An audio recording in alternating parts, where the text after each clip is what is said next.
然后哦，那然后今天的是第一个就吃饭的地点。对，其实嘎姑妈恩难，其实吃饭的地点也是看情形，有时基本上如果说大众的话，都会达到一次飞，就是会到集会所也可以用餐，达到一嗯路多哦，达到利亚兰啊，就是海边哦，如果出去或是有嘛农忙之后，都是我们用餐的地点，呢，哎。嗯嗯。哦，所以老师，你刚刚提到几个概念哦，一个是家庭吃饭的地点，一个是部落集体用餐的地点。对对，我们有嗯大型活动的时候，有时候会到集会所，就也是一个吃饭的地方，嘿是。那有时有去吃饭的地方就路洞，有的人可能猎人啊，或是有活动，打到一路洞也是一样可以吃饭。嗯哦，到海边也是一样啊，哦，都是也是我们阿美族很厉害啊，哦，到哪里都可以这样，嗯随地取餐就可以去食用这样。哦，嗯那农忙呢？农忙的时候，达达乌嘛也是一样啊。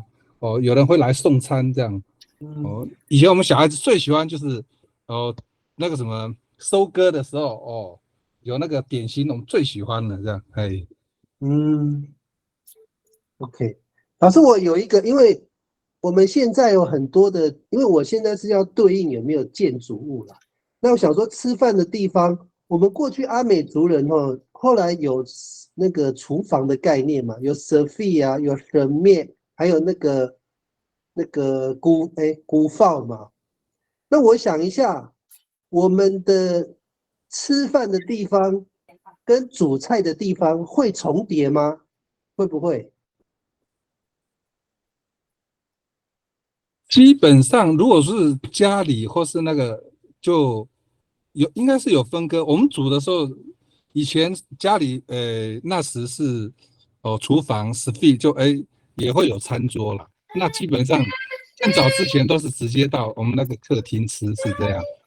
是，嗯，所以是直那接到外面就没有所谓的建筑物，就可能露天啊，都基本上到外面都是露天的，这样只要有那个树荫底下哦，可以乘凉的地方，应该就是可以用餐这样。那海边就找遮蔽物，只有这个样子。据我的了解是，我们是这个样子，我们的生活形态、用餐形态是这个样子。嗯，所以它其实就是你在什么地方活动，就在那个地方用餐了。是是是，OK OK。那如果在家里的话，就是在所谓的客厅、大厅这个位置嘛，对不对？以前我们的家是有我们所有的厨房，就是也是在，因为空间比较大，那就会有那个餐桌也会用在那边，是这样。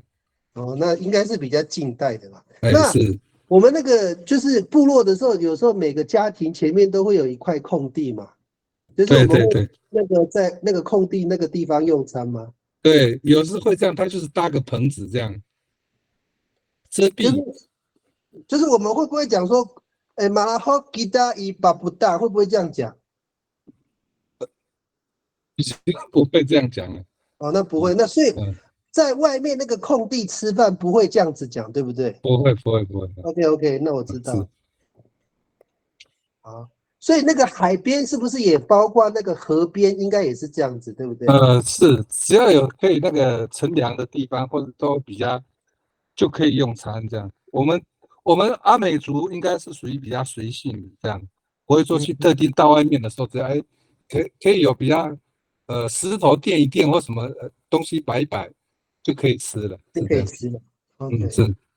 那个金川老师，我问你哦，因为我小时候印象很深刻，很小了，大概国小的时候，我那个时候回部落应该是中青会吧，就是我们那个吉维利安的阿少嘛，就聚会，然后他们就拿那个像打比拉上面放那个哈哈哦，然后还嗯，有是。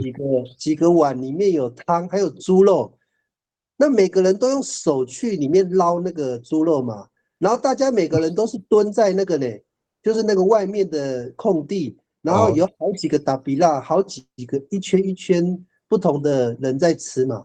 那有哦。嗯，这个就是我们在部落集体用餐的地点嘛，就是在那个某一个人家的前面的庭院这样。我们的模式那是很多人的，就像自助餐 buffet 这样。可是他没有饮食要看那这样。个中青会的那个氏族的那个主人是谁办的家。哦，就是哦，我懂了，那个哪少就是他最大的谁办的那个，就是在他们家前面吃，对是不是？对对，会轮流哦。OK，那有一点像台湾的那个楼柱这样，对会轮替，就对。对，因为我小时候我记得因为我那个时候你要在都会区住久了，然后你用筷子吃饭哦，我那个时候文化震撼呢，第一次到部落，那个我看好多手伸到那个汤里面，我吓死了，这样这个汤可以喝吗？哎，他们照喝不误呢，吓死人了。原汁原味。对啊，海明那时候没有桌子血肉可以模糊出租，汤。对了，血肉模糊汤，对了。好了，可能是我那时候没有出租桌子啦，跟椅子，所以大家都直接在席地而坐，席地都用而坐。蹲的啊，对还，是坐着啊，是这样而已啊。如果比较好一点的话，会拿老围绕拿来底下垫一下打比蜡这样子。对啦，对啊。不过我后来第2次、第3次我就习惯了，我也会敢在里面捞来捞去，也敢喝那个汤了。就是第1次真的我忘不了我那个第1次，就说我是哪里来的人，怎么会跟这些人吃饭？那个汤也是直接就拿着那个盆，然后直接喝啊。对啊，也没有汤匙啊。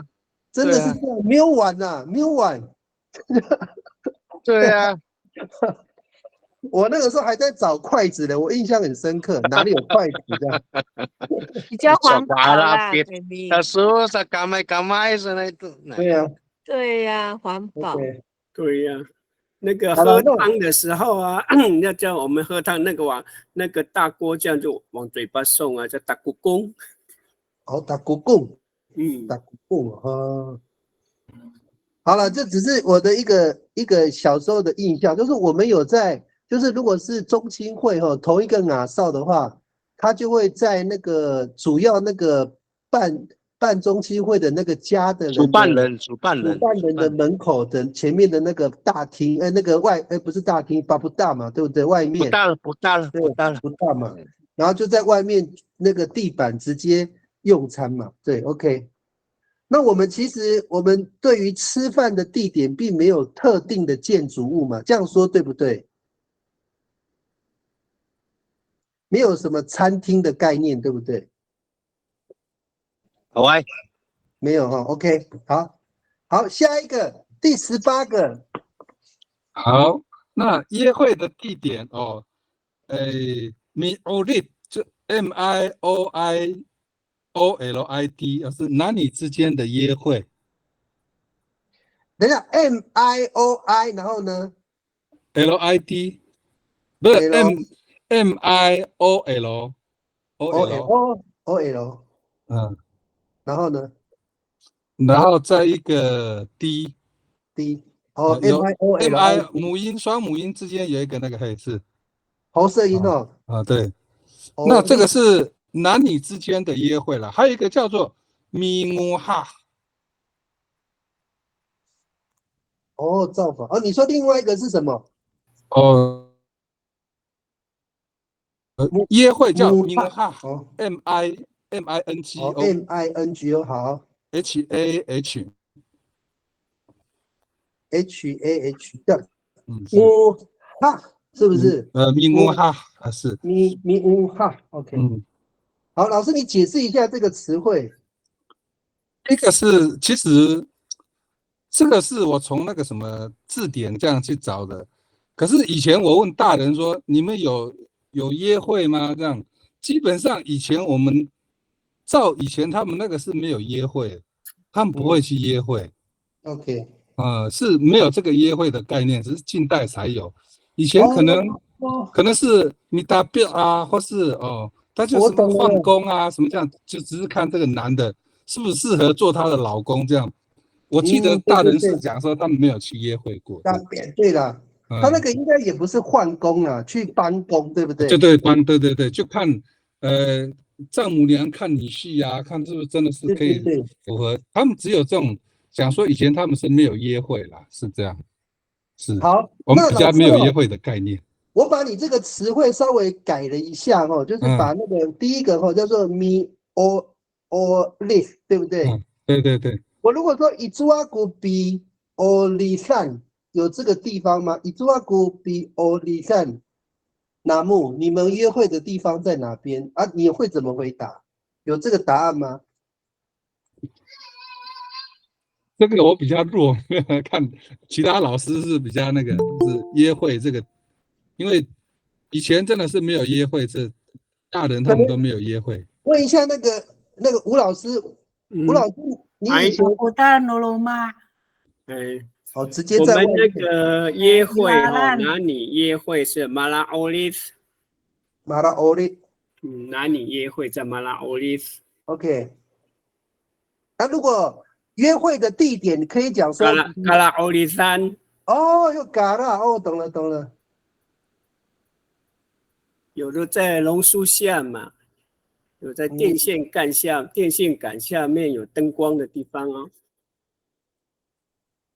所以老师，你先想象以前没有电线杆的时代了，我们先讲远一点。那就那棵树嘛，那棵树。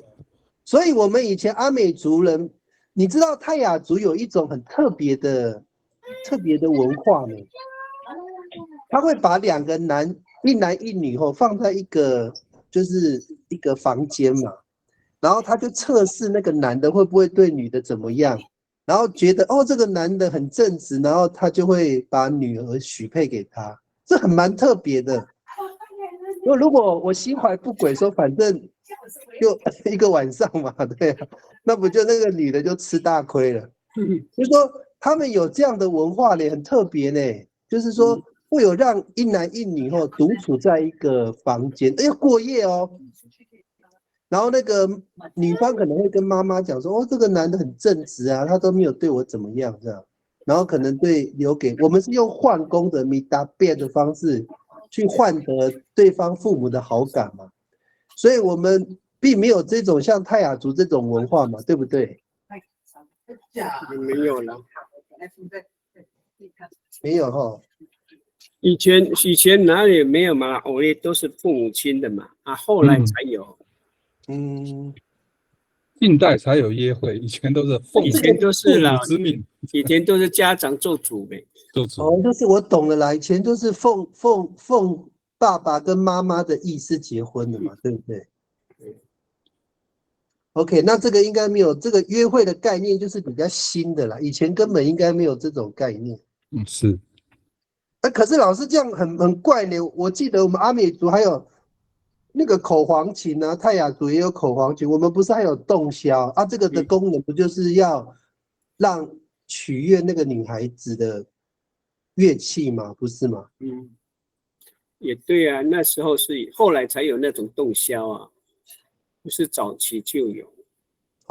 所以洞箫也不是很早以前的，是不是？我懂。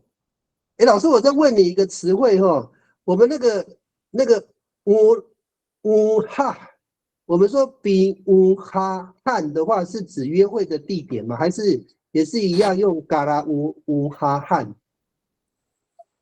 他是男女朋友的称呼。好比我带你去家里的时候，老人家会讲：“哎呀，我还说过你，这是你的男朋友吗？”男女朋友这样子，对。所以比乌哈汉这个地方就这个所在地就很广啊。我为什么要跟你讲我约会的地方？我懂你的意思，所以他这个就有私密的行为，他没有固定的地方了。我懂了。他们的秘密基地很大，很容易发现。就是那个打入岸的啦，打入岸一路动的，对了。像我们靠海的都在里亚的，在海边啊，在海边还会发现别人。我了解。在海边散步还要发现别人。OK， 那我还要发现旁边还有一对那我理解了啦，所以我们阿美族没有自由恋爱啦，那了解了。对，好，我们那个第19就不用特别讨论因为我们刚刚第17差不多有讨论到哈。我们就直接跳到那个第20支部的地点。什么？支部的地点呢？对，支部的地点。刚刚那个部落，那是集体的部落的聚餐，有很多的地方呢。比如说在丰年祭的时候，都在丰年祭场所啊。还有结婚的地方，也是很多部落的人在结婚。老师，你讲的这些地点是不是都是在那个外面的空地？对呀，给公安就是比如说部落集体用餐的地方，也可能是有人办喜事啊，有人是丧事啊。对，我懂。老师，我现在是想要抓那个建筑物啦。如果我们用餐的时候没有特定的建筑物，比如说餐厅，那其实这个没有那么特定的，没有特定的。对，所以这个问题就没有那么重要了，因为我其实要抓那个建筑物了。对。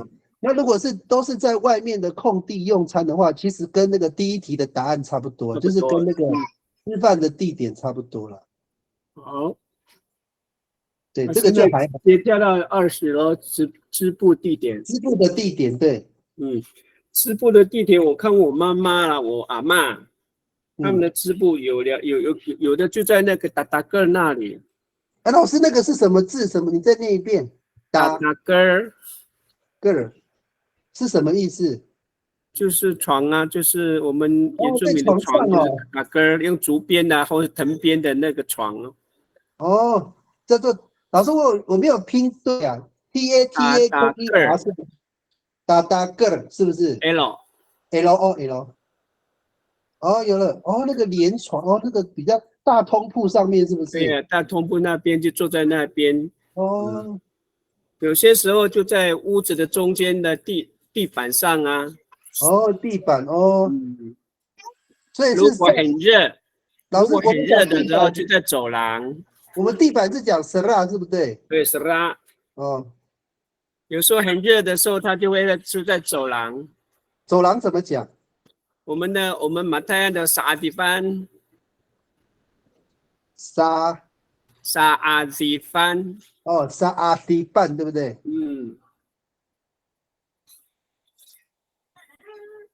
？PAN 吗？看沙阿那个加一点沙阿地班。阿地班。阿地饭。饭哦。沙阿地饭 F。OK。FAN。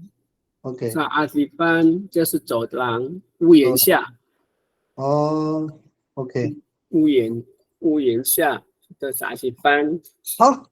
老师，我讲一个对比的概念你们知道那个泰雅族不是有那个高脚屋吗？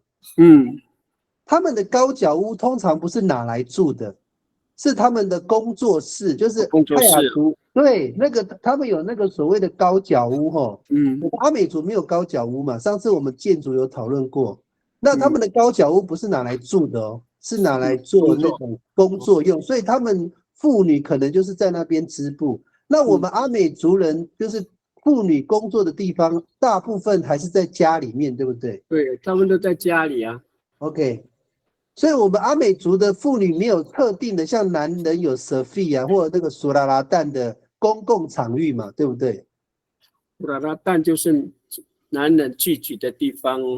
对，所以我们女生没有，对不对？女生没有，就是女生是以家为中心，对不对？大部分女孩子都在以家务的地方为主。OK， 我了解了，所以都是几乎是在家嘛。所以我们做个对比就知道，有些族群他们有所谓的工作室。好，那大概了解了我们的织布的地点也普遍是在屋子里面的，屋的前后，屋内是屋外的走道。对。好，我们再往下看那个编织是竹编跟藤编的地点，对，都是男人的吧，比较多。老师等一下我们刚刚那个织布的地点阿美语是不是比都努维亚是不是这样讲？比多诺乌难哦，都努问哦，是的努乌难，那边的叫德努卫，我们是呢，比的努乌难。歪德努卫，我知道了，我们那个好像有不同的方言别。德努卫，我们是 T Y 德努卫，的了 T 德努卫。好，你们看哦，我现在这个上面有的努卫，还有一个是的努问，对，有2种讲法。那我想问一下，那个吴老师，你们那边的是德努问嘛，对不对？对，德努问。那阿力克老师，那个我们海岸线的是不是德努卫？对。OK， 那我知道了，这个就是方言别，对。我先写一个之后再补就好。好，老师，我们继续到那个编织的地点。那就比杜里干哦。比杜里干好。那老师，比杜里干是男生的工作还是女生的工作？对啊，大部分都男生，竹编这些藤编大部分以前都是男的在做。OK， 好，老师，那我想一下，我们阿美族男生在做独立的时候，请问是在哪里做啊？也是在屋外的，或树下，或是走廊啊。不是在集会所。不是，那是你个人的东西，怎么会跑到集会所呢？哦，我懂了，所以我们在集会所是公家的事情，才要到集会所。OK， 那老师，我问你一个问题哦。那我们有一些年轻人嘛，他们如果是那个嘎爸的那个年纪，他们想要学竹编的话，不是应该是在集会所有长辈在教吗？不是应该是这样吗？通常是自己的长辈教自己的孩子呢。哦，是这样子哦。我懂了，就在家里教自己的孩子啊。我懂了。哦，那这样子就没错了啦。所以我们那个其他的部落也是这样吗？阿力克老师，我们海岸线的是不是也是这个概念？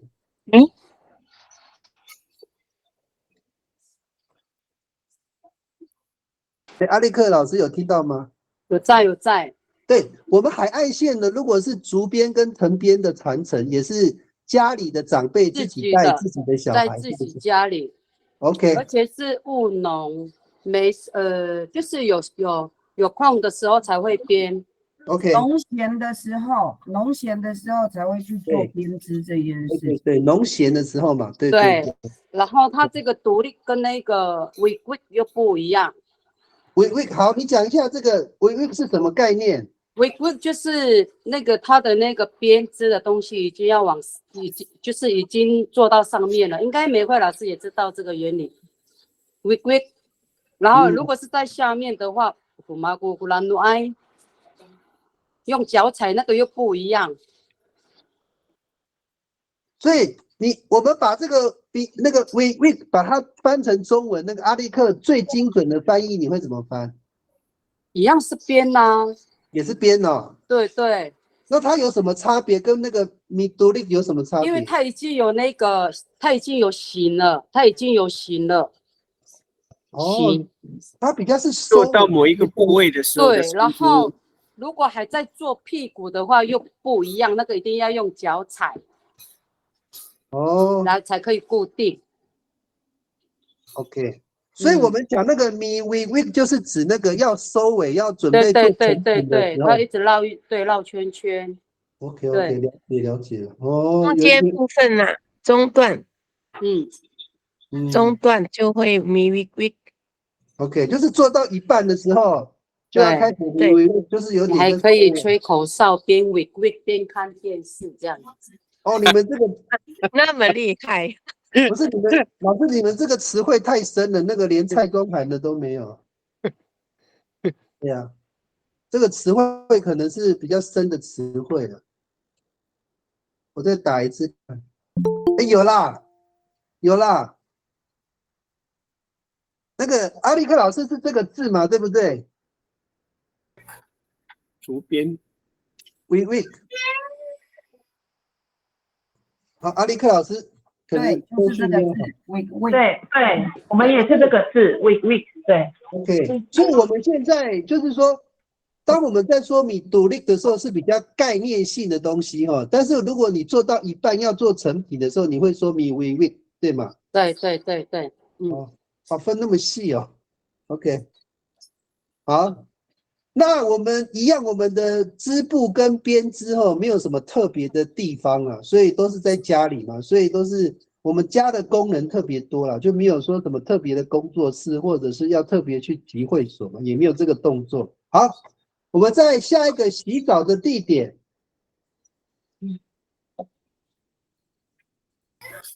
早期没有什么像我小时候的经历是也没有什么洗澡间呢。老师，可是但是我们的洗澡的地方我们在洗澡里头，我们都加了洗澡的地点在比利路站。哦，老师，你们这个字应该是秀姑峦的哈。好，老师你再念一遍。比利路站。比利站。比利路站。路 L 哈。有啦。哦，李路有这个。洗澡嘛哈。李路。OK。好了，那老师你们那个秀姑峦有讲那个淫味吗？有讲那个字吗？那个好像不是，秀姑峦没有讲淫味。我们淫味是那个男士的，淫味没有嘞，我们也是淫味呢，海岸不是米拉里欧洲，马拉里欧洲。我们海岸是淫味呢。是哦，成功那一带的叫我们叫买乐，成功那买乐啊，都有啦。哦，特别哦。可是小白老师他讲说，他们那边的叫米兰味，你猜一下是不是？米兰味是游泳。对，他说他们那边的洗澡叫米兰味，他们的比较大，他们的比较大。他们的比较大，所以有时候他们的跟我儿子讲说，别因为啊那姑姑啦娃娃姑，我不要因为我要去韩味噻。韩味。等一下，那个我刚刚还有听到另外一个洗澡，我刚刚可能没有听清楚，可以帮我再念一遍吗？买乐。哦，妈。买乐。诺 OK。有没有喉塞音？有 H。诺。买乐。哦 ，H 结尾哈 ，OK。哎。我说那个 E 的地方有没有喉塞音？马因诺没有，OK， 好，就买诺而已，买诺。好，那老师我问一下，这三个词汇有没有不同的动作，还是他们都是一模一样的动作？都是洗澡啊，所以没有差哦，只是方言别的问题哦。对，这为什么没有那个啊？因诺这个字怎么没有？哦，讯息来了，等我一下。哦，因诺，哦，是这样子哦 ，OK。好，所以这三个词汇如果都一样，那就确定是方言别。哎，那我想问一下哈，我们如果照马因诺是不是马兰跟那个恒春的说法？是吗？对，对，边就是讲嘛，对。那个米味应该是海岸线的说法，对不对？对，或秀姑峦的。那个米利路茨应该是南势的吧？秀姑峦有啊，秀姑峦也有哈。OK， 那我懂了。对啊。好，那这样就是这个感觉是北中南的不同。那我在猜那个什么利路茨应该南势也是这样子讲。还有一个买诺，买诺是那个啊，是那个马兰跟恒春的啊。哦，对，那米因卫是中间的，中间的可能也包含那个秀姑峦嘛。那北边的可能是一点点秀姑峦加上南势的，所以大概这个是这三个地方不同的讲法。好，那我想问一下，我确定一下，我们洗澡的地点是在河里、海里、水里、水沟里，还是在哪里？有没有人有早期没有意识的时候啊，我们就在厨房的角落呢。哪来的水？是水缸里面的水吗？对啊，厨房的角落啊。哦，随便用那个竹子围起来，或者是布帘围起来而已呢，或是简单的木板围着就可以。那是早期的。所以老师你讲的地方是在厨房的旁边，是不是？对，厨房的角落。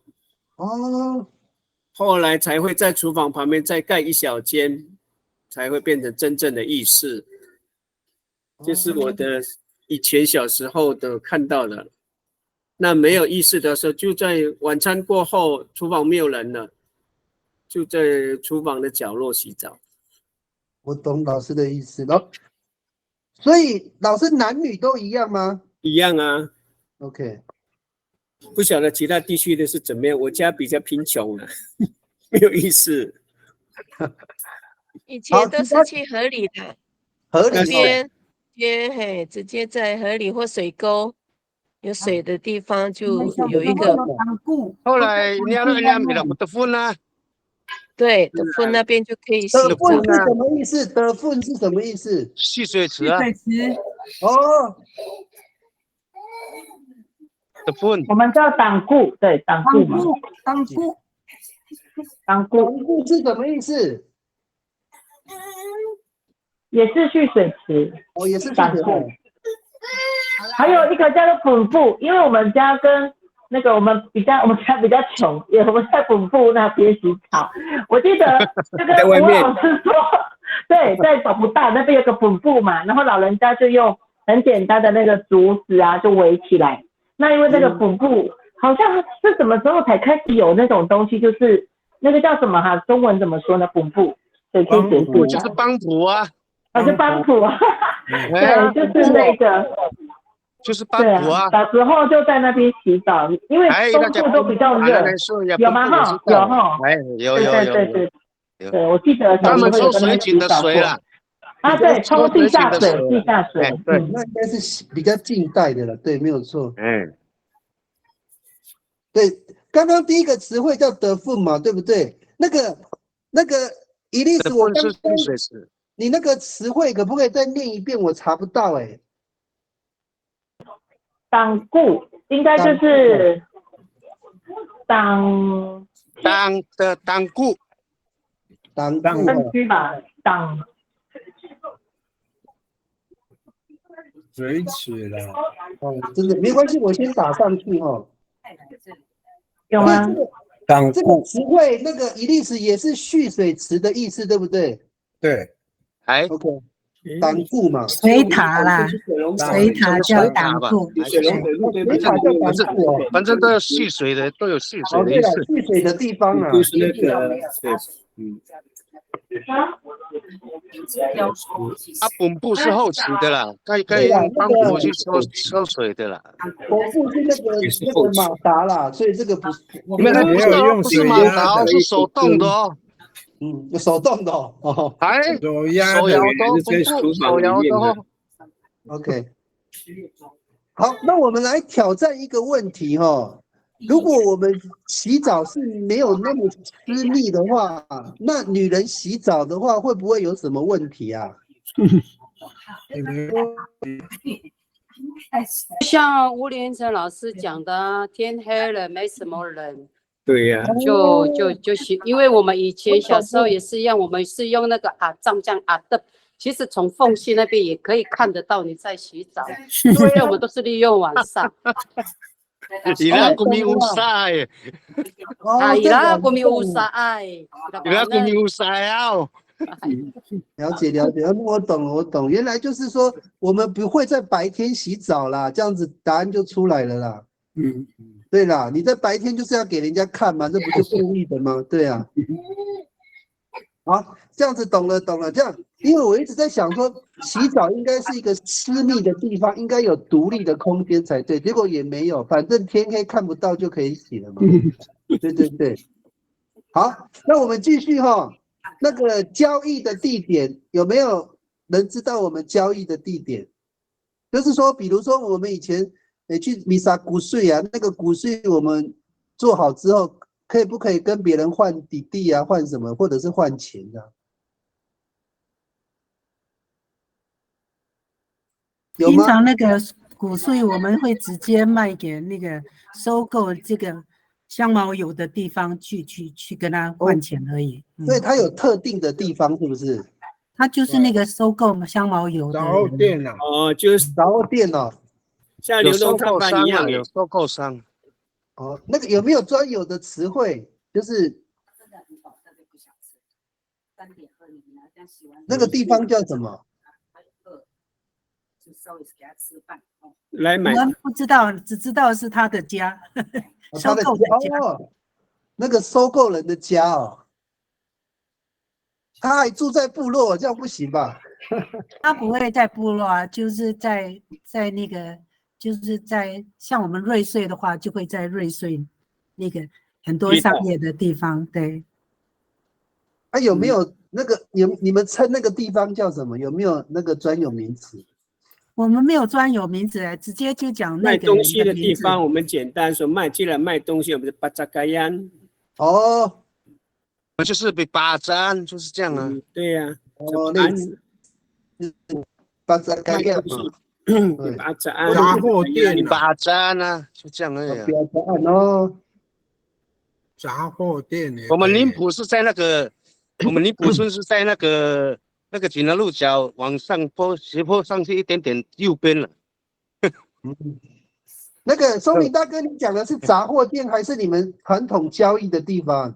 传统交易的地方，我们抓蜜蜂啦，什么冷鸭啦，什么仙草啦，鱼苗都是在那边了。哦，专门收购的。哎。哦，有一个特定的地方嘛 ，OK。哎，第八站。第八哦，那个8 ，OK。以前老赵也有在说你们捞的不捞呢。我知道啊，还有一个那个姓曾的啊。哎呀，哎呀，2间了。OK， 那了解了。哦，一个方言别嘛，一个是杂盖嘛，一个是阿扎哈，不一样。那跟那个汉人交易的不是都是那个巴迪亚麦吗？哦，你说在商店嘛？要买盐巴，以前没有盐巴，所以都是店那个台语啊店。对，巴迪亚麦对。然后买枪啊，店铺的巴迪亚麦。买卖东西的地方，那个汉人买枪啊，都是这样的那种地方，不是吗？对，没错。哦，买枪也是在巴迪亚麦哦。对。杂货店呐，巴迪亚麦。杂货店了。哦，所以我们以前在买枪是在杂货店哦。我们跟美国一样可以买到枪呢，以前。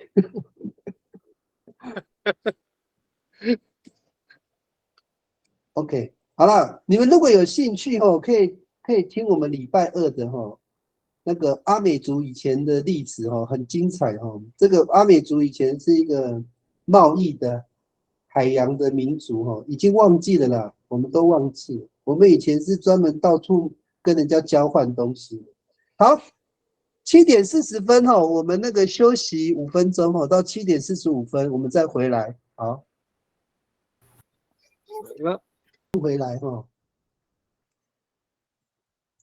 好，我们第2组的是请那个米粒老师这边来说明一下，今天是有人要报告吗？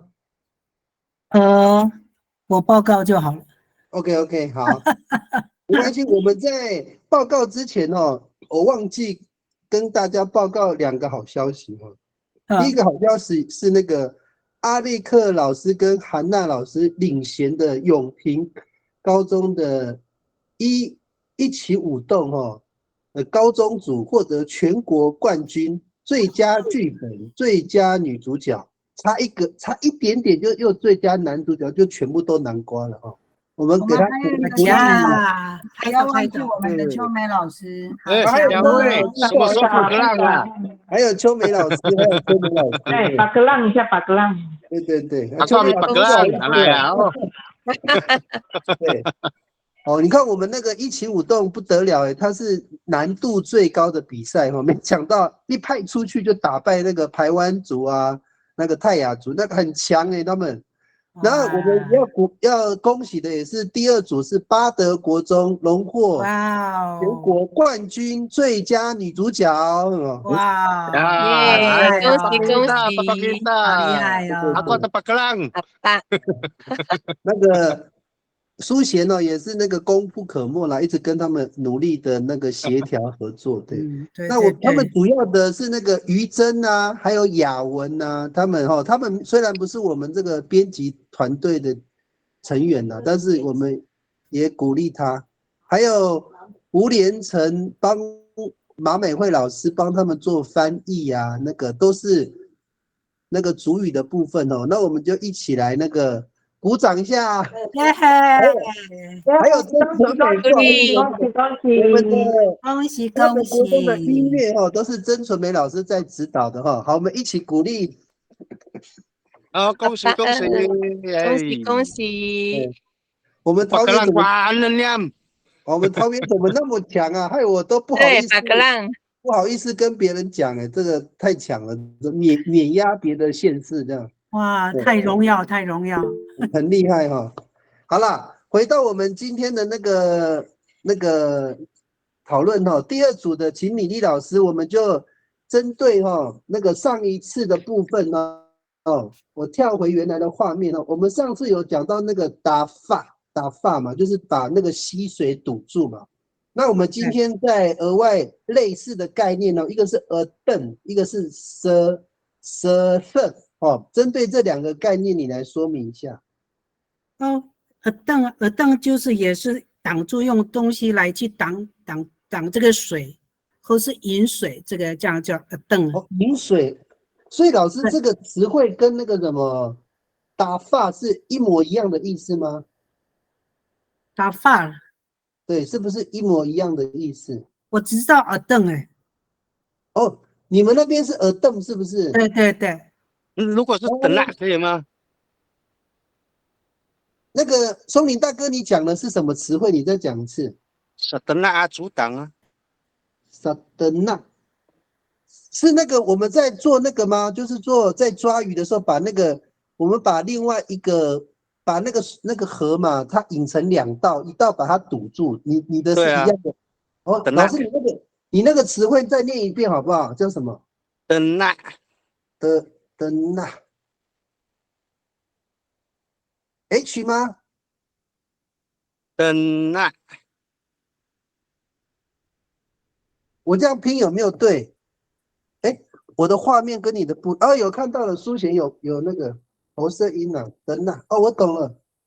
我们所以那个松林大哥，我们海岸线的那个叫做米德纳是不是？伊拉个萨德纳啊，萨比德纳。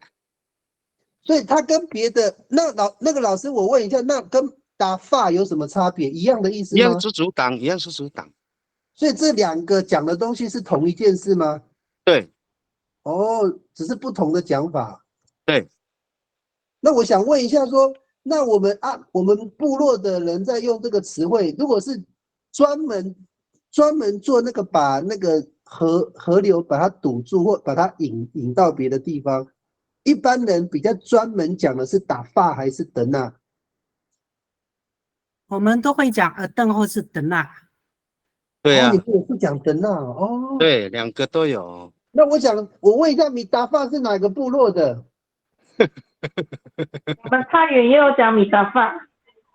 我们像那个马来也有在讲米达发。对，马来也有。很接近我懂了。像那个达布那个水田啊，达发安跟他弄，他就不会让他下去这样。水田那边对达发。OK， 那这个打发这个字是比较马兰跟恒春系统，那这样就懂了啦。其实一样的意思。好，那个米粒老师回到你的登你们是比较常讲登嘛，对不对？对对。OK， 那你看一下下面这些功能比如说那个它堵住溪水哈，它有很多东西啊，有阿多尔啊、巴巴努达洛，是不是跟上个礼拜讨论的是一样的？对，或是用吉浪啊、豪尔啊，也有哦。对，还有我们大概你们很少听到叫法盖尔、阿里法盖尔，就是竹子的枝啊。好像有呢，就是我知道，我上次看影片好像有。老师，你再讲一次那个什么阿里什么？阿里法盖尔。阿里法盖尔，好，等我一下。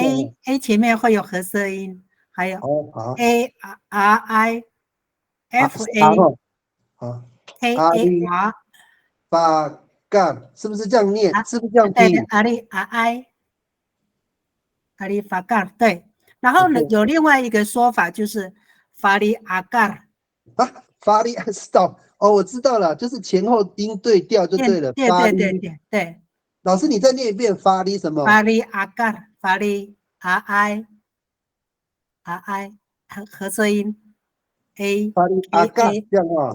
对，K A R 哎，对，是这样对。我查一下，就是竹子的一些枝叶这样子，就比较小的一点，竹枝。这个字典还查不到这个字呢。那你用阿里法盖呢？对，我试试看哦。阿里放在前面嘛，那个是喉舌音嘛，阿里对，发盖好像也没有呢。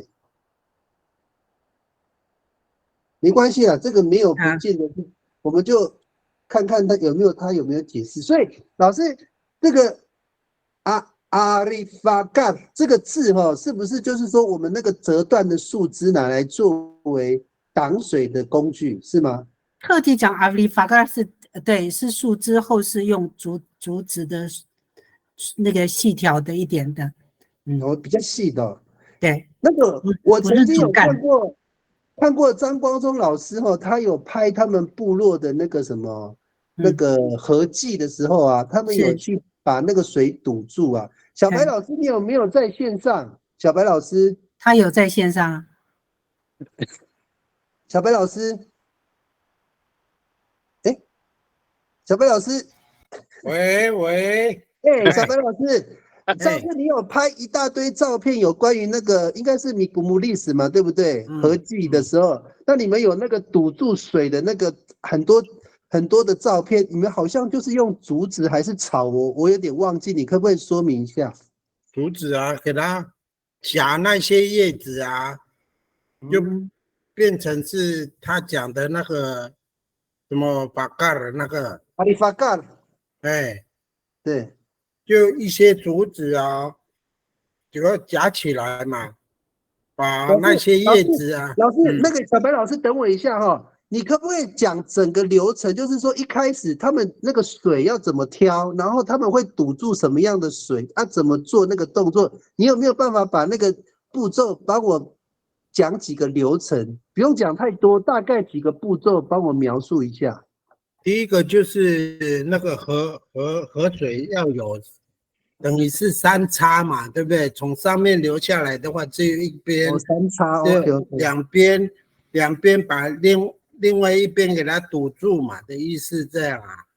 老师，那个流到另外一边嘛。老师，不好意思，堵住的话，你会选择水流比较小的那个堵，还是水流比较大的那个堵？最好是比较大的，鱼比较多啊。了解 ，OK。水浅一点的地方吧。对，那个水太深不能过去啊。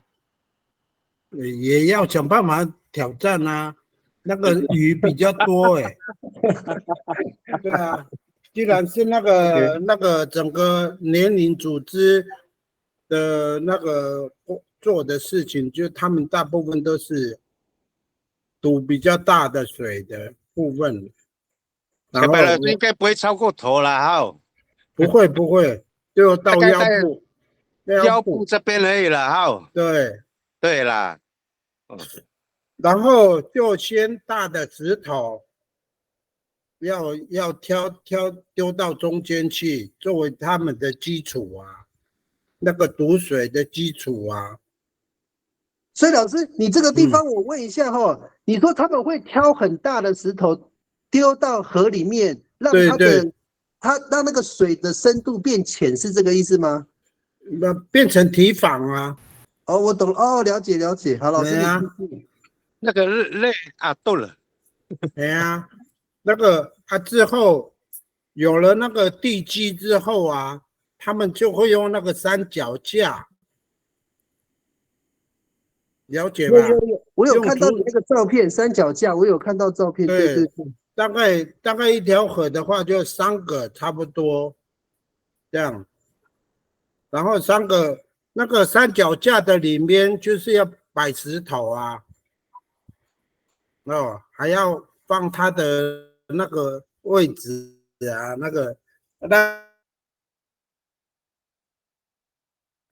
了解吧？变成柱子。有了解。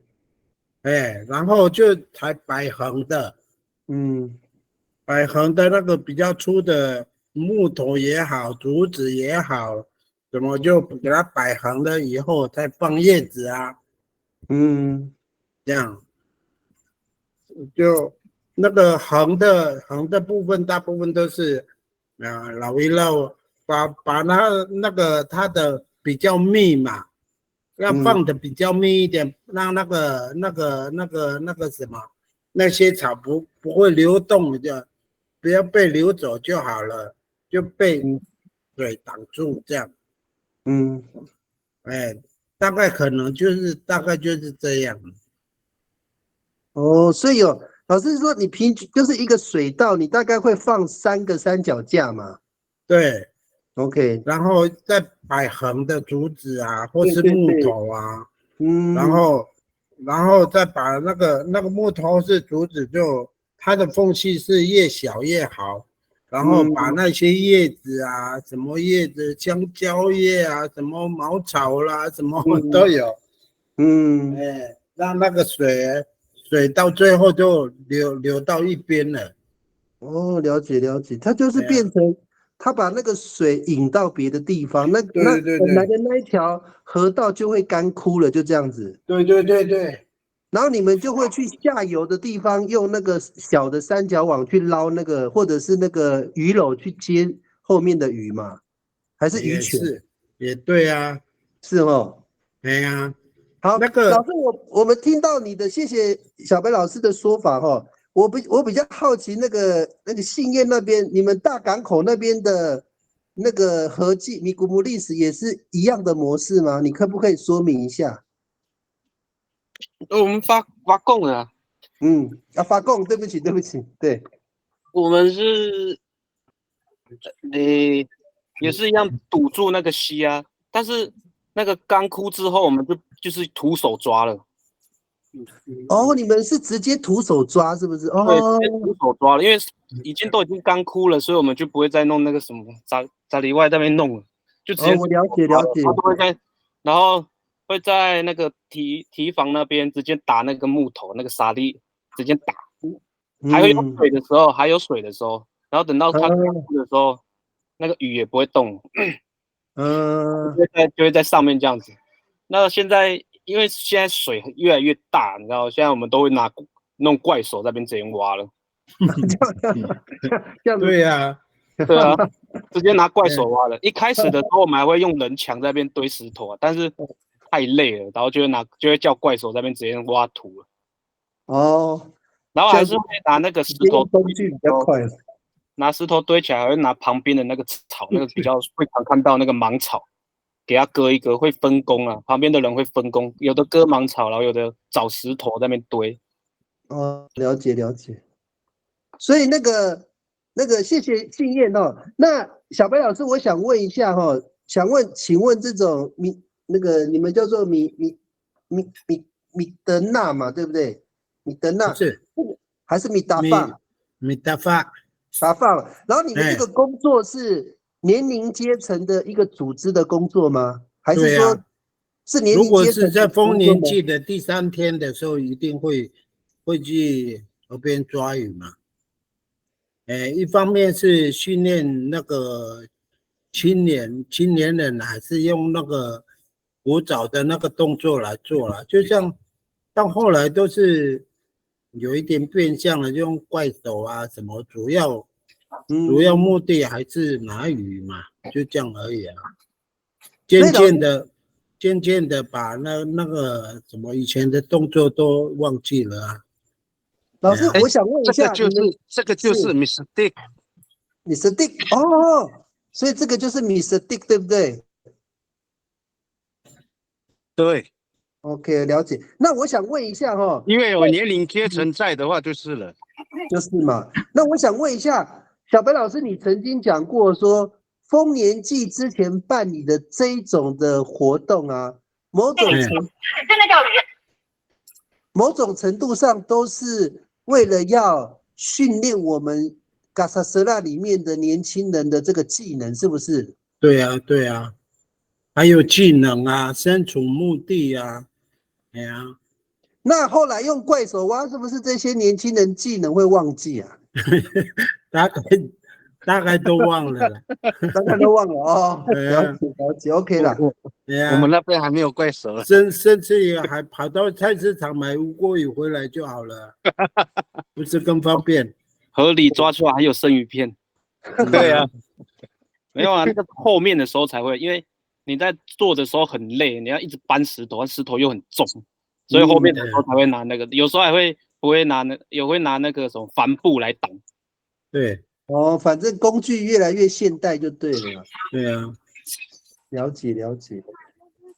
好啦，我知道这个应该也是一个苦差事了。我看他们那个都快要淹到头了，他们在挡水的时候，我有看到那个画面呢。对，好，我们谢谢那个信燕，还有那个松林大哥、小白老师。我们回到这个那个米粒老师，你这边还有没有要补充的？他们讲的已经蛮详细的。对啊，所以还有要补充的吗？刚刚讲说有个福纳，可是现在都用怪手，福纳以前都还要。福纳是什么意思？福纳是什么意思？沙子。哦，这个也是现代的嘛。对啊。也不是现代呢，也是以前也用沙子啊，对。可是沙子会不会很容易被水冲刷掉？就很容易，可是就要用在叶子用麻袋装沙子啊。用麻袋哦。先把叶子先放好，再把沙子放在那里，这样挡水更有力。这样子。我懂。不过这个感觉上就直观看，好像比较容易被冲刷掉哦。没关系，我还是把它捞一捞啊，都能啊。能啊太，能啊比较坚固。那是比较古时候的做事的方法啦。现在的话，怪手菜市场很多鱼啊。哎呀，老师，你们刚讲那个能啊是什么意思？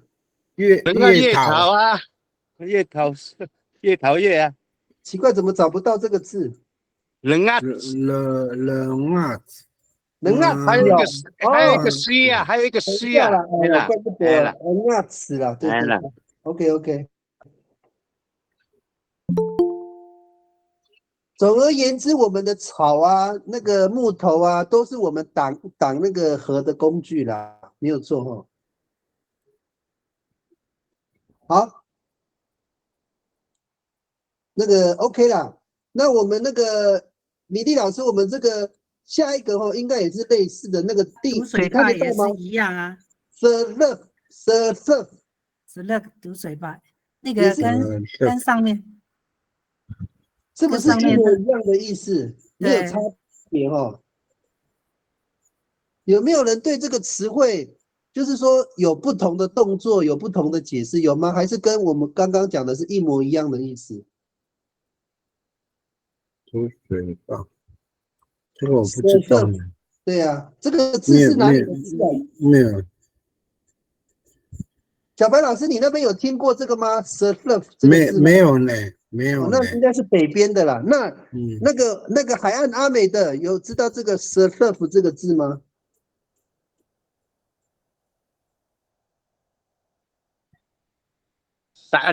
是有了，是粪。Surf 就是堵住嘛，然后让那个水会越来越少，然后水流的地方的路就就不要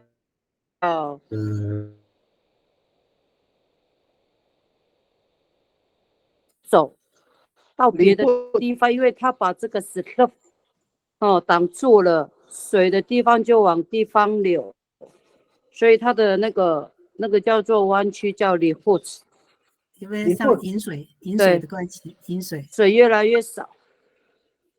那个阿力克老师，你看是这个字根吗？对，里户子。对，就像小白老师讲的，为了要把它堵住，然后水流的地方的那个路线又跑掉了，所以变成里户子。我懂了，我懂这个意思了。对。对。就是让它水流跑掉了。对，引流道。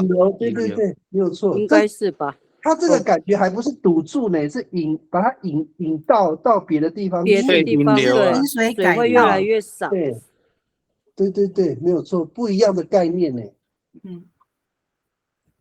对啊，我这边直接打引流比较快。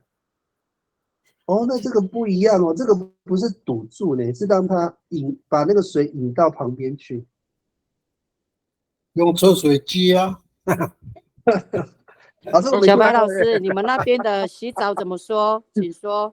的洗澡怎么说？那个抽水机。什么？你们的洗澡怎么说？买那。买那不是米单位哦。不是。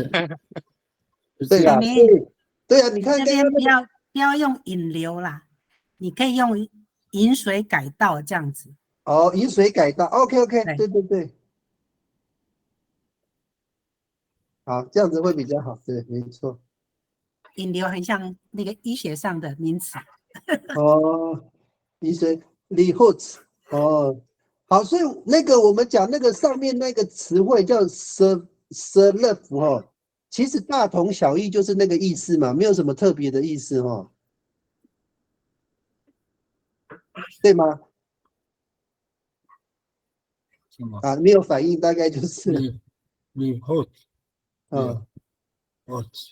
serve 应该差不多啦，所以这个词汇我等一下再把它并在一起，应该都是一样的概念。好，比利老师，我们进入到第11个这个阿多这个是什么东西？是用石头切成墙，这是干嘛用的？挡水啊。这个是挡水的意思哦。对啊。所以老师，这个也是在那个你古姆历史的时候用的动作吗？对啊，都有，都可以啊。都有。它是用石头啊，或是用小石子这样子砌成。懂了。所以这个其实就是只是用我们刚刚是小白老师，你刚刚是用三脚架嘛，然后再挂一根木头，然后再塞那些草啊、叶子啊。那如果工具够多的话，比如说石头够多的话，直接用石头把它变成石墙，是不是？是可以。是这个意思吗？问题那个石头的密度比较小，不容易耶。要搬石头的话，就已经大概的话就已经天黑了啦。对呀，马上态度。我懂了啦，就是说哪里有而且石头又重，哪里有那么多石头？对啦，河边很多石头啦，问题你要。可是那个石头都小小颗的呢，不是那种大颗的，还是都有？都有所以老师，你的意思是说，用石头去变成石墙？对，这个动作是没有什么效率的，是不是？还是有效率啊，可是有你效率哦，抓到只是最大的，小的你就抓不起来了。好的，没有那个米莉老师，你再说一遍你刚刚讲的那一句话。因为你完全用石头去叠成这个墙的话，你若没有用草啊，或是这样，你小的鱼你都抓不到，只能抓到最大的鱼，因为那些小的鱼只会从石缝里面流出去了。我懂你的意思了，你的意思还是说就是说还是要完全把它那个缝隙还是要用那些什么草啊、稻草啊那些啊不是稻草啊，就是杂草啊或者是cây草啊，把它塞住那个缝，让它完全堵住才有效嘛，对不对？对。我懂，所以其实我们这样子归纳就很简单，就是说不管你用什么方式啦，就是要把那个水流完全堵住就对了。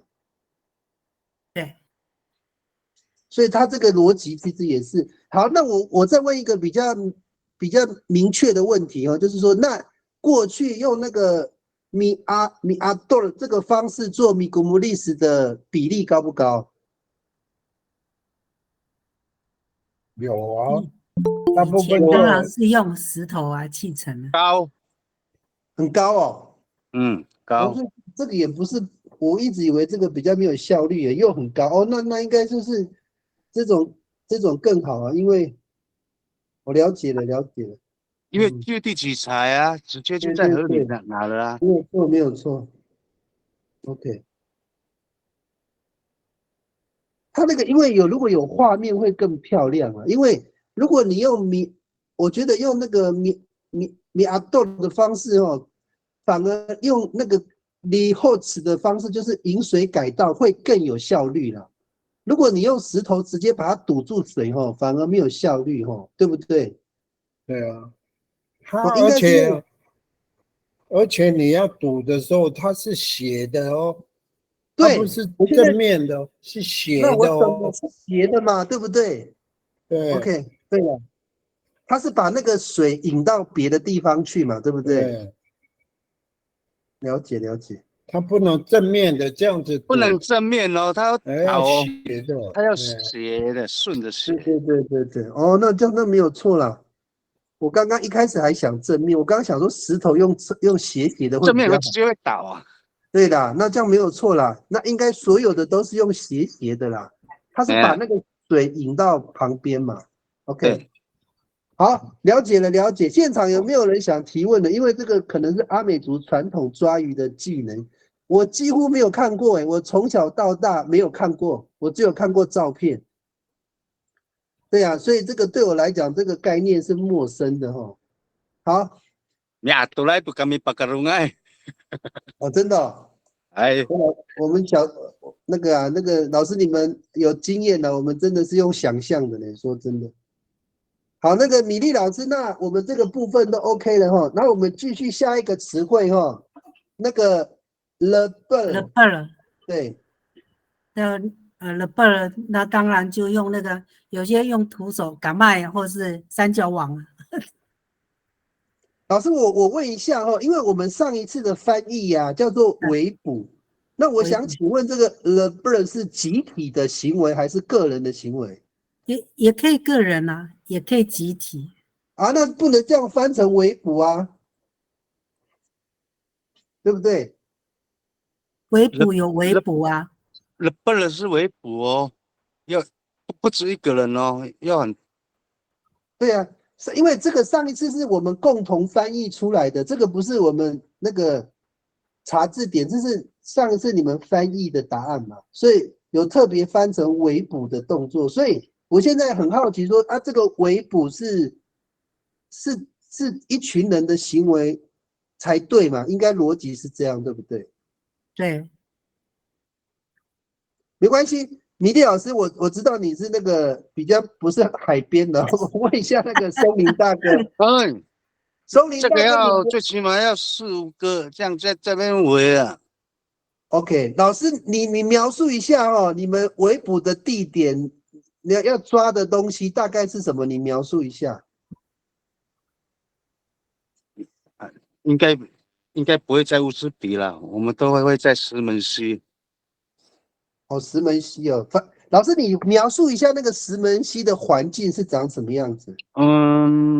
里面很多珊瑚礁啊，海底里面很多珊瑚礁，所以里面很多什么海乌蚌啊、龙虾啊、什么鱼啊，很多。哦，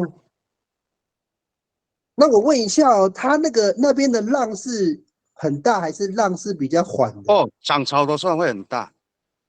啊，你们在围捕的时候是挑什么时候？涨潮吗？还是退潮？挑那个正在正在长的那个时候，是不是？对。哦，了解了解。那你刚刚讲说几个人，你可不可以说几个人？他是一圈的吗？是绕一圈的，还是一条线？一圈吧。是，就是说是围如果一圈条线的话，不然要怎么围？就是把它赶到岸上啊，没有这样啊？没有呢。哦，就是你用一圈的方式，然后一直靠近把它往集中，一直缩小，一直缩小，一直缩小，一直缩小，这样就从中间捞了啊。OK， 好，老师，第二个问题是，那你们的工具是什么？比较现代了，有沙放。哦，是网子了，已经是网子了。哎，哦，了解。所以那个网子就变成，你可不可以描述一下那个网子是那个用围的，还是由下而上，这样慢慢把它拉上去，还是从外围包围内圈？你那有灯有那个铅块在下面啊，就这样围起来啊。哦，我懂你的意思，所以你讲的是我知道那一种网子。哦，懂了，因为灯有那个铅块的，它就跑不掉了嘛，因为你那个网子会着地嘛，对不对？对。我懂了。所以老师，你以前的印象中没有铅块的时候是怎么围捕？你有看过吗？你敢明那有那5千块？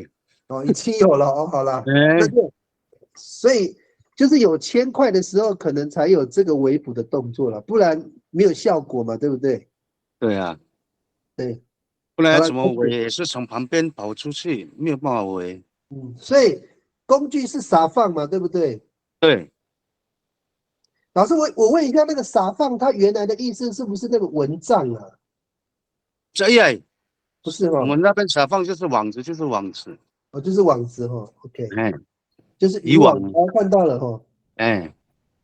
OK， 就是渔网啊。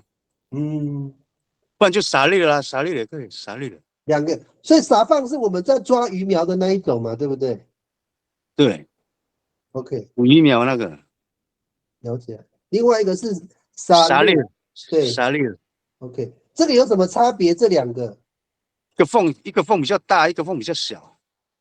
所以撒放是抓鱼苗，撒猎是抓比较大的鱼嘛？对。可以这样讲吗？可以，因为它网目比较大。好，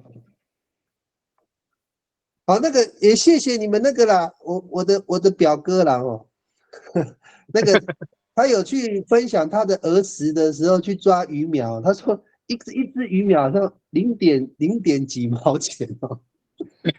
对啊，我们有2个共同的那种。对啊，好了，那大概了解这个概念哦，这个撒放跟撒猎哦，就是围捕的工具。好，那个是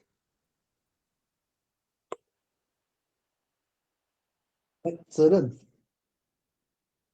潜水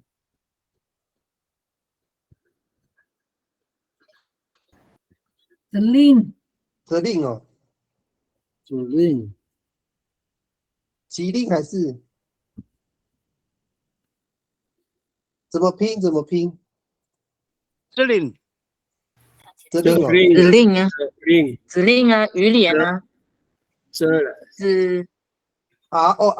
，OK， 令哦，鱼脸，哎，我没有看过鱼脸，有没有人看过的？讲一下。刚才讲到嘛，泰安的那个法拉高就要用到鱼脸呐，法拉高那边就要用鱼脸啊。哦，他那个吴老师，你可不可以描述一下那个鱼帘是长什么？是渔网的概念吗？它是像窗帘一样啊，用竹子编呐。哦，是竹子编的哦。竹编的。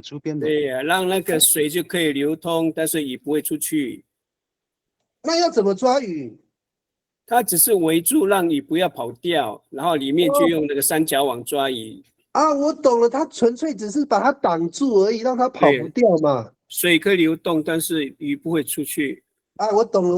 哦，那这样就懂。那你还是要用三角网，用那个也可以把它当围篱，也可以把面积越来越缩小，也是用鱼帘来把它围起来，那范围就小，抓起来容易抓。对对对对对。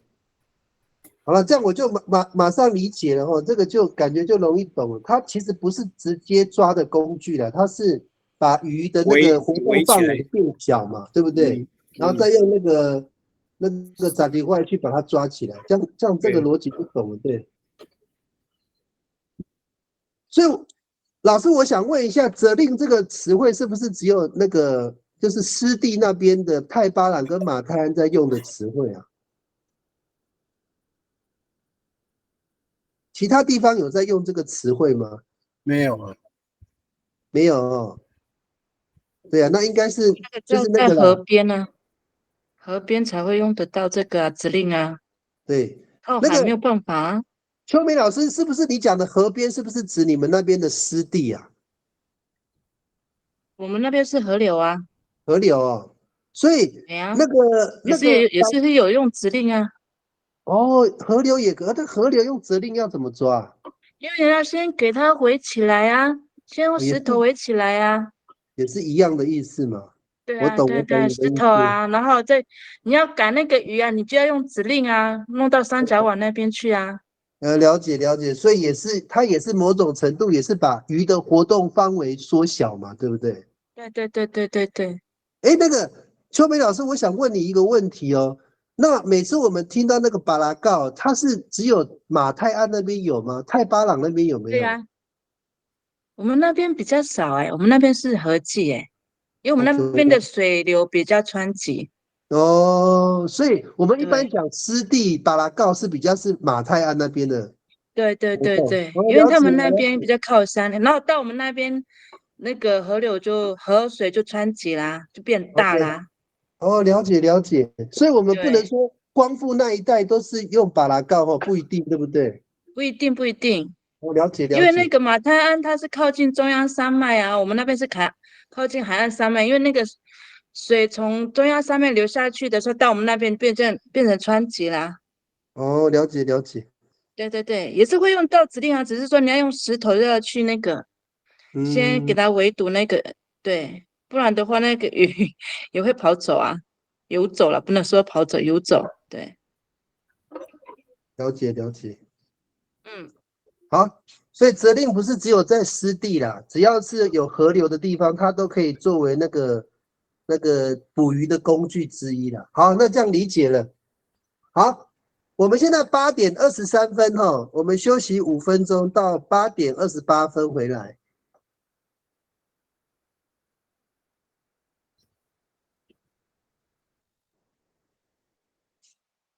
有，还好。好，你们今天是由您或是你的组员谁来报告？今天是有秋梅老师，我们请秋梅老师来。OK， 秋梅老师。今天的讲师，对，秋梅，嗨，来。好，秋梅老师，你要从第几个开始讲？30。OK， 好。对，应该30了吧？上次是从30。啊，那个上次，对对对，30嘛 ，OK， 好，对，笔筒树，都给信。那它那个笔筒树呢？它的那个什么，它的末梢啊，切片啊，它晒干啊，它可以那个什么清血和活血，还有散淤血这样子。对，然后它嫩芽的地方呢，嫩芽的地方呢，不好意思。那捣碎了，那敷那个什么，那个在痈区，那个什么叫做痈区呢？它就是那个毛囊啊，就是它皮脂，然后化成脓那种的。你用它的那个笔筒树的嫩芽，可以那个，对，可以吃。然后呢，它嫩心呢，可以清热啊，还有止渴、止血、止肿。然后它是促进那个血液循环这样子。对。笔筒树，然后第31个是古米 wood 佛手瓜嘛，嘎布吉哎，我还第一次这样子讲嘎布吉哎，我们那边因为我们打方路那边不是这样子讲，所以他讲嘎布吉哎，有点，我们在那边叫古贵，古米 wood 哎呀，古贵，对啊，对古贵，然后我们就。怎么我还有点不太敢拼，不太会拼好。那佛手瓜呢？它脸上的白斑可以那个什么，它的佛手瓜可以擦拭治疗这样子。呀，然后再来是野菇。没关系，老师，我们慢慢来哈。我想要问一下哈，因为你刚刚那个词汇说真的有点怪怪的啦。不过他有没有为什么他要这样讲？有没有典故啊？就是说他之所以这样子命名，是不是有它的属性或者它的形状还是什么东西才会有这种命名的？它的形状，形状吗？对对对，对啊。佛手瓜是什么形状？其实我们那个地多也是讲嘎布吉爱呀。哦，真的哦，也是，所以它是形状上的。对，我瑞穗。对啊，我在想，我刚刚有点愣住一下，形状。因为我们那边不是讲古亚，比较优雅一点，古亚。不过台东都讲古名二比较多。老师，你们看吗？这叫古名二。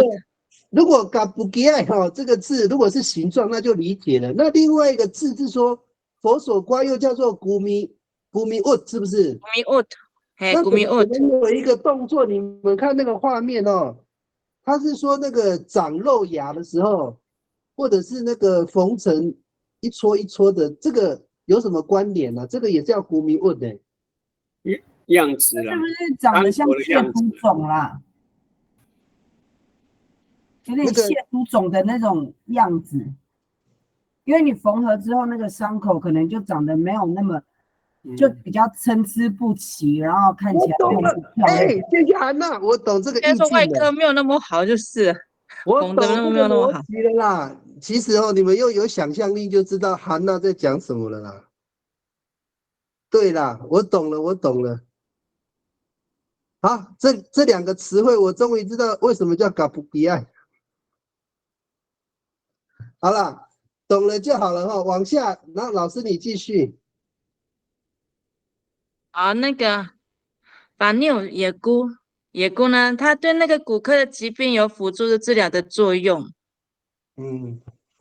呀，然后再来是圣蕨，高夫杜赖。来了，这个又另外一个特别的词汇哦。为什么这样讲？因为它的外形啊，很像啊。外形啊，因为它就像金鸡蛋呐，蛋打欧啦，圣蕨像打欧啦。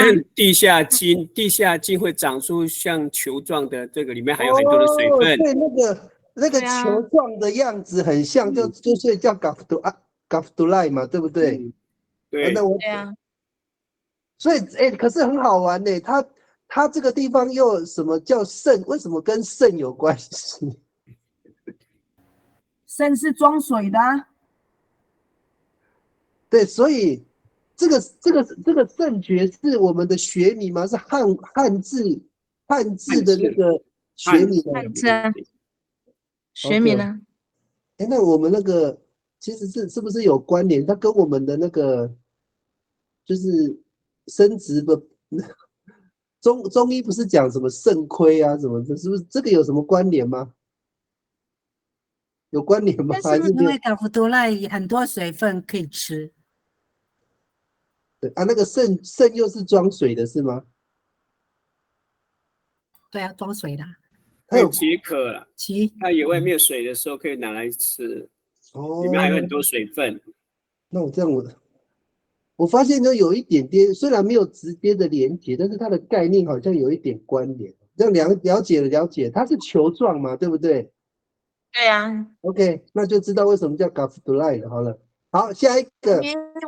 凯明，我们那边嘎夫杜赖叫佛手瓜，你看，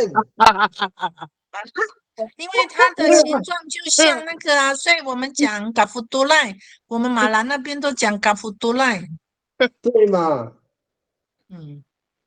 所以你看他这个真的这个描述生殖器官，每个人看的地方不一样，所以那个佛手瓜是不是跟那个那个幅度是不是有一点像？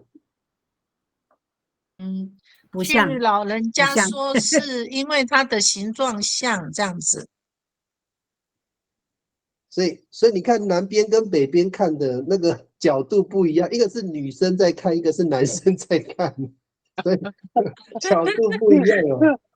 对，OK， 那我谢谢那个佑寻哦，提供另外一个视角哦。不过很奇怪，怎么都用生殖器在命名？对啊，好，那个秋梅继续。法妞野菇嘛，然后野菇就对骨科疾病有辅助治疗的作用，这样。这个我们 OK 查是这样子，对对对对。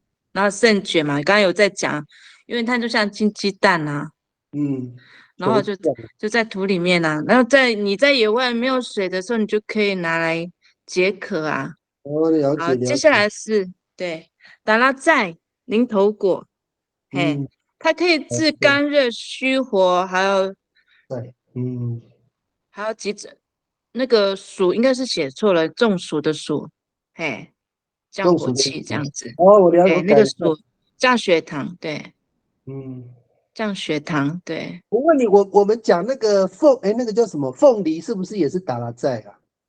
对呀，凤梨也叫达拉寨，因为它的外形跟那个凤梨很像嘛，它果。所以我们讲零头果跟凤梨是用同一个字嘛，对不对？对啊，对啊。OK， 达拉寨，对。我们那边呢，老人家为了要区别啊，他会加那个里亚酱，因为它都生长在海边。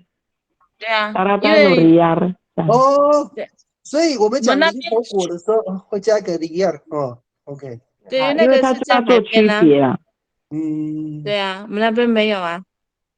我们海边以并前不一定在海边呢，像我们瑞穗就很多这个植物，因为那时候当初当围篱用，所以有很多这个林头树。了解。它不所以是海边的会特别去区别说那个零头果是达利在努里亚嘛，对不对？达拉在努里亚。达拉在努里亚，对。好，那我就因为我们成功那边也有人在种凤梨嘛，那老人家在说明的时候，他们就会加一个里亚来做区别，这样。对，没错。好，下一个，请那个好，老努达拉寨就是零头心，它的根部呢煮水啊，它可以治那个水肿跟干眼这样子。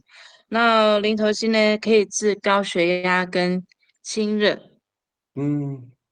对。老师，那个拉沃茨的那个拉后面有没有活色音呢？老有活色音吗？没有哈。没有啊。OK。呀，老师，呀，你可不可以再解释一遍哦？因为我们一般人哦对那个心的概念哦不知道在什么位置呢？阿丽的上面。再讲一遍。根的上面。你是说根的上面？根部的在上面就是心。根部不是根茎叶吗？是茎的最上缘还是根的最上缘？然后就是茎啊，上面就是叶子啊，就跟凤梨差不多啊。所以你是讲的是根的最上面，是不是？对，它的它的根，然后在上面就是心，然后再是叶子。你讲的是茎啊，就是茎啊，就是茎啊。对，它越上面就越老啊。茎的最上缘跟叶子连接的那个位置，对不对？对。哦，了解。我想问一下说我们阿美族吃心这个动作，其他族群也了解这个位置吗？其他的族群，你们认识的其他族语老师？应该是说最近几年看我们阿美族在吃，他们也跟着吃，因为所以他们本来没有这个文化，对不对？他们本来没有这个文化。哦，了解。因为我姐姐家，不是说家，因为我姐姐跟姐夫他们工作是在苗栗，因为苗栗他们都是泰雅跟那个塞夏，真的那个不吃那个藤心，我们每次都去采很多连赶去他们都不吃了，你的不吃，对他们不吃，然后就觉得然后我们每次去的时候，就30年前去的时候，都去那边采这样子啊。后来可能最近几年，然后他们就学我们阿美族，就这样就开始吃了这样。哦，了解。啊，他们怎么吃？他们也是用水煮的吗？还是有其他的烹饪方式？煮汤啊。煮汤哦，也是就煮汤就对了。对啊，对啊。OK。因为之前我去南澳露营的时候，那个营主大哥他就是一个泰雅族的，他每次看到我们去啊，就是阿美族的去，他都会很开心。他说：“你可以帮我去山上把那个藤心砍掉吗？”因为他们不吃。哇，那个他说：“我知道你们阿美族有吃。”哇，3个人去拉呢。那你们很开心哦。爽朗花。其实单单这样子煮那个心，它是没有味道。可是我们那个部落，它一定会加倒酒，就有一点味道。黑豆。哦，老师，你刚讲那个倒酒是什么东西？对，豆腐啦，有点安登点的味道。哦，现在就是里拿路了嘛。对，是啊，对，不是哎呀，没有味道啊。所以就加一点东西在里面，提味啊。加一点那个倒酒。了解。OK， 那个秋梅老师你继续。好，再来是香菜、水芹菜。其实我们那边光复那边叫火罗饭哦，然后这边他们会讲火罗案，还有那个阿拉米西。其实我们那边就叫火罗饭所以前面第一个、第二个词汇我讲的不是很流畅，就是这样子。那它可以是治高血压啦、利尿，还有解热跟补气这样子，就水芹菜这样。对。那对我们那边叫火罗饭。这样念的比较顺。对，你们讲这些词汇字典都查不到呢，真的？真的呢。对啊。火罗饭，火罗饭，第3个词汇啊，那个芹菜的第3个才是我们那边在讲的因为前面阿拉米西跟那个火罗烂，我们那边我没有听过，倒是第3个我们是讲阿拉米西有那个阿拉米西有这个词汇哦，阿拉米西的。对啊，我们那边没听过啊。OK， 我们在那边没听过。对，我们是讲第3个词汇。火罗饭嘛，这样子，我们都讲火罗饭这样子啊。对。那个老师，如果你们这个词汇跟我们阿美语的某些词汇有相同意义，可以说明一下比如说，假设火罗饭它又是另外一个意思，可以提一下。如果没有就算了。对。可明那个不是火罗饭，你火罗饭会查不到，那哈罗饭。是不是？哈罗饭。OK。我查查看它是不是哈鲁方？哈鲁对不对？对。你们那边叫哈罗饭。对，哈罗饭啦。叫芹菜。你们那边叫哈罗饭那我们那边叫火罗饭所以我们那边就查不到了。没有查不到火罗饭，哈罗饭。了解。而且我给他打那边叫哈罗饭就是了。给他加一个 A 了。对。应该也是方言别的问题啦。对了。对。老师，我问一下我最近有一个比较大的困惑到底那个马泰安跟秀姑峦呢，你们的语系是比较偏秀姑峦还是比较偏南势啊？不能这样，我们有独树一格呢。像马泰安他们有自己的语言，我们也有自己的语言呢。我们也不像玉林那边的。也不像南势所以你们有点不晓得光复就很特殊，因为我记得马泰安应该是他们是那个什么七角川那边下来的吗？平溪对不对？吴老师，七角川你们是那上面不是有一个石柱？一咋？嘎拉拉上面不是有个石柱？扫把顶。扫把顶。哦，你们是从那边，所以你看我们虽然说部落那个距离很近，可是我们的语言、我们的腔调完全不一样啊。那个什么，人家说奇美跟那个泰巴朗有关联，这个是正确的吗？有啊，你们是哈？对，我们是兄弟马。泰安移民过去的比较多。马泰安移民到哪里比较多？奇美马泰安移民到那边的很多。老师，你是说奇美是不是？对，马泰安移民到奇美的人蛮多的。哦，了解啊，那个泰巴朗不是每一次那个讲说那个奇美不是每次丰年祭的时候会回泰巴朗，这个动作是有吗？没有，应该是说有啊，他们每年互相都有报讯息啊。每年呢、我们先去，那他们先来，后来这样子啊，看谁的那个祭典谁先啊。通常是我们打巴龙先去那个奇美，因为奇美那边，因为他们是哥哥，我们是弟弟啊。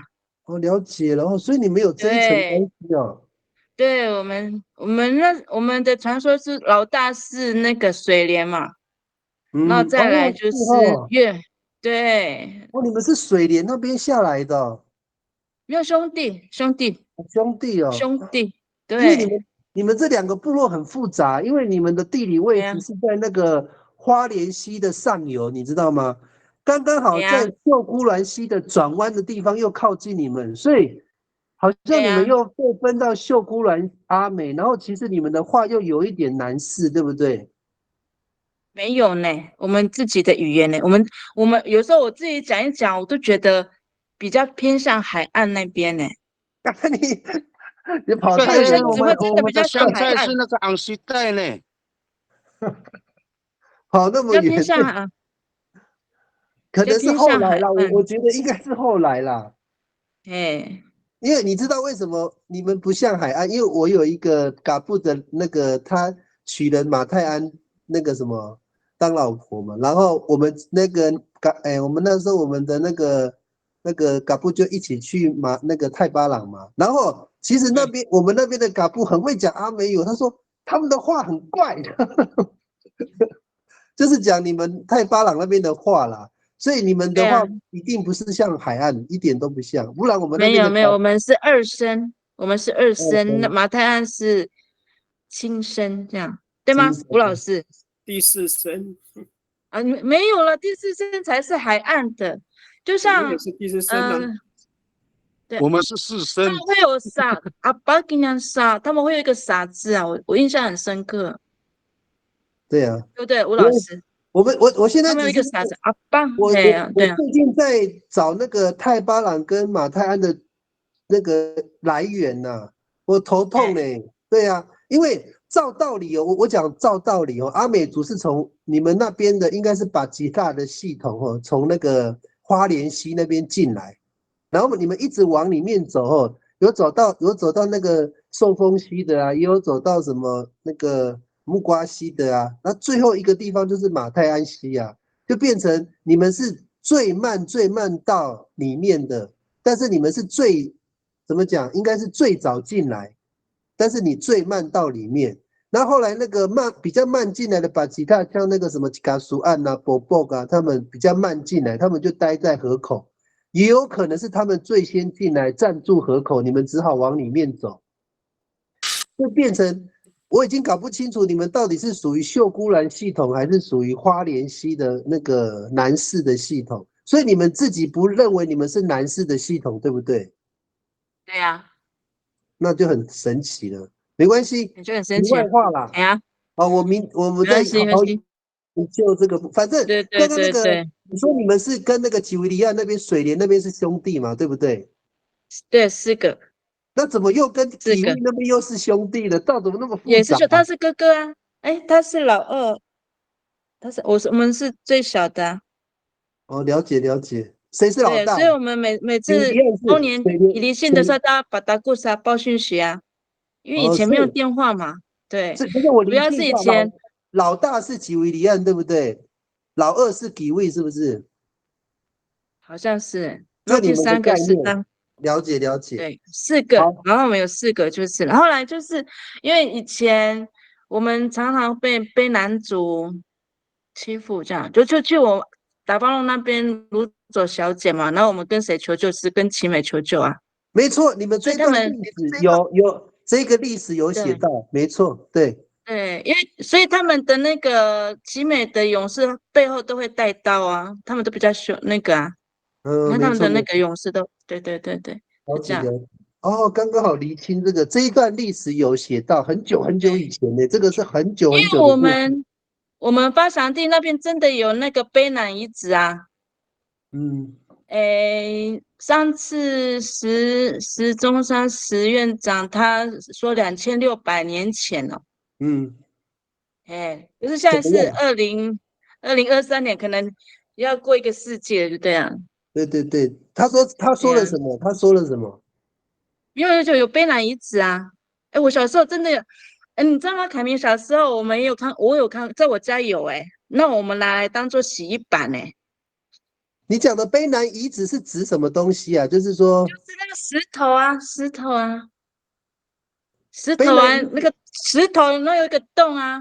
我小时候我家还给拿来当做洗衣板哦。现在想一想，怎么那个后来我们有些东西是真的是被那个啊，就台北来的那些研究员就拿到那个就拿走了，这样子说，那个马拉努黑啊，所以大怪单刀这样子，后来才知道说那些东西都在那个研究院那边呢。我知道了，你们那个是那个他拿走的是不是丰田玉啊？不是哦，很大哦。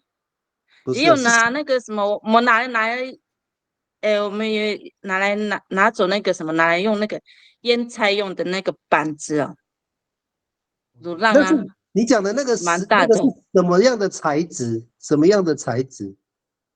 木头啊，也有木头，也有石头啊，对啊，石头也有嘛？对啊，石头也有啊。OK， 好了。对啊。题外话了，谢谢你。那是题外话。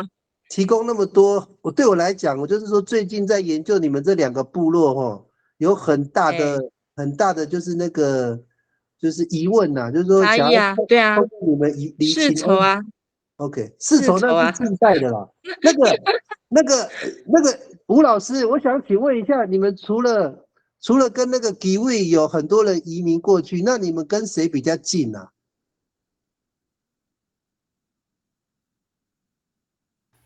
吴连成老师，听到了，你再说一次。你不是说你们很多人会跑去那个，就是移民到那个什么，移居到那个吉卫那边？你们还有跟哪一些部落比较近？马太林哦，原来你们马太林它就是很纯粹的秀姑峦系统嘛，对不对？OK， 那我了解了。老师，那你们跟那个吉维里岸有没有关系？老师，你们马太安那边？吉维里岸不知道呢。水莲那边，水莲哦，比较没有关系哦。比较没有听到呢。OK， 那我了解了。好 ，OK， 好，谢谢吴老师哈。那不好意思岔题哈，我们厘清一些这2个我们阿美族很大型又古老的部落又爱吵架的哦，顺便厘清一下他们为什么那么爱吵架哈。好，我们继续那个秋梅老师。等一下，那个香菜我们那边叫昂利赛呢。是啊。昂利赛。昂利赛哦。昂利赛哦。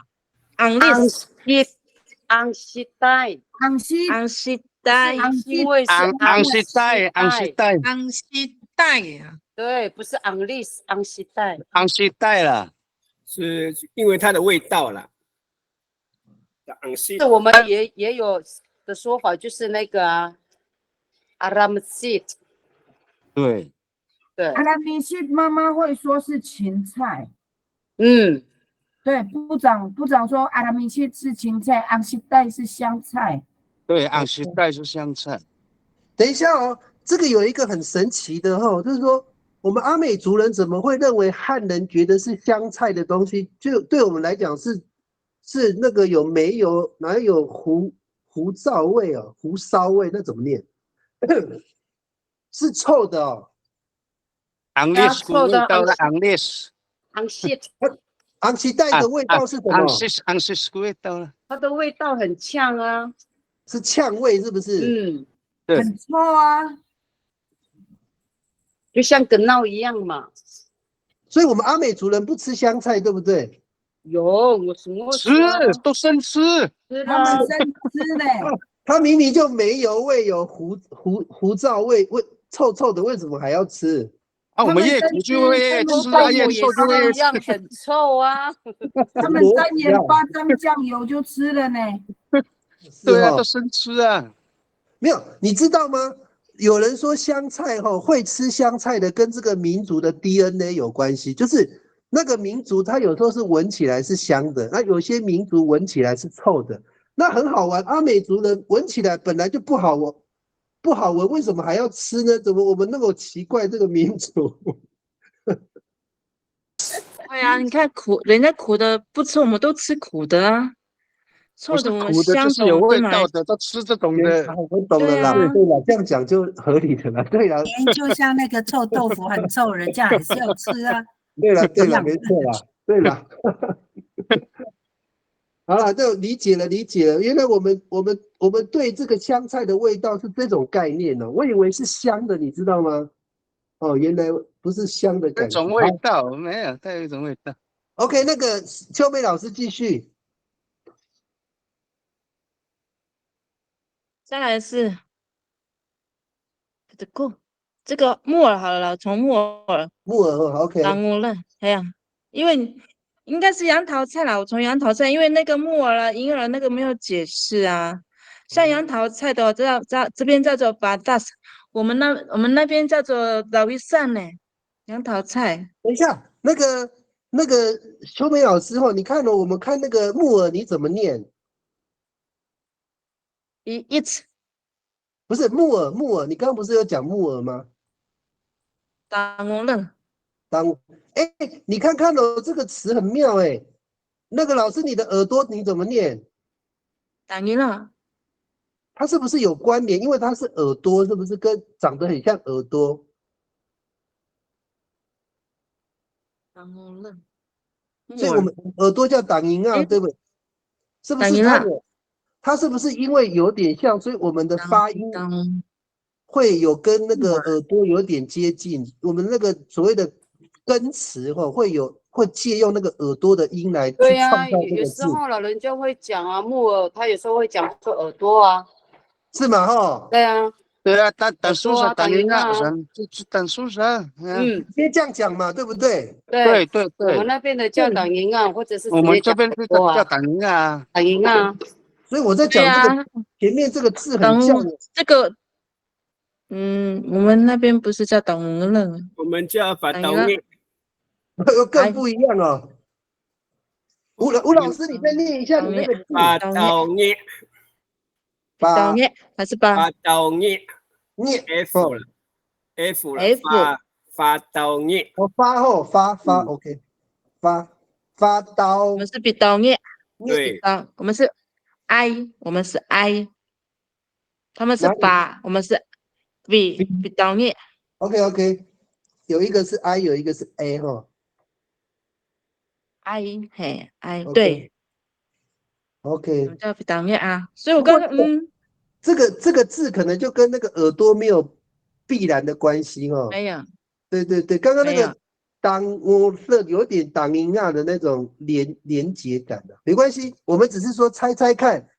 我们那个时候，我们的祖先在造这个字的时候，他是用什么音去接的？应该就是用耳朵的概念去接这个字。因为我们那边直接就叫党银啊。对啊，应该是这样了。对啊，我们造字的时候应该会跟那个词很像。好，我们继续那个秋梅老师，最后一个就好了，今天就结束了。最后一个，那个杨桃菜呀，这边叫做巴达斯，我们那边叫早威善呢。你怎么不写上去？它是可以降血压、加助消化。等一下，你那个字再念一下，扎什么？扎威善怎么念？你再念一遍。拉威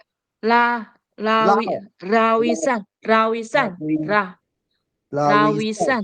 OK。你拉威善呢？我们就是拉威善呢，因为他就是杨桃菜嘛，他会那个去攀爬嘛。那个叫什么？对，们叫达维善啊，D 吗？达维善没关系，我，A B 只 C 是的查查看。D，A B C D 的 D，达维善，OK。哎哎，对，我们叫达维善啊。哦，所以这个咪乌，这个我看一下。